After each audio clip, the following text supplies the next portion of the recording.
Hi everyone, in this video I'm going to talk about the features that the MBNA Mobile Banking app offers. So MBNA Mobile Banking offers a range of features that to help users manage their account and financial conveniently on the go.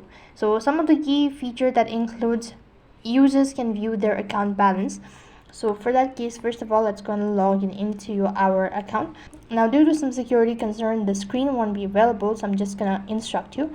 Regarding the account management, user can view their account balances such as transaction and statement as well. And the app also allows users to pay their bill directly from the MBNA account, and a user can easily transfer funds between the MBNA account or to other accounts within the same bank.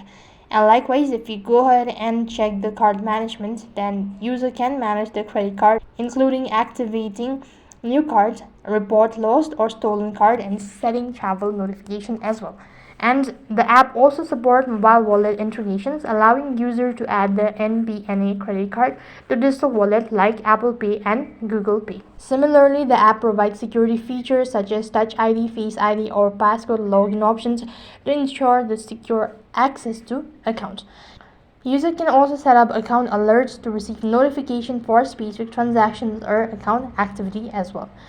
And remaining rest, you can go ahead and check your deposit history or reward management, and the customer service support team are also some of the features that MBNA mobile banking offers. So that's it for this video. I hope the video was helpful. Make sure to like, share and subscribe to our channel. Thank you for watching. See you in the next video.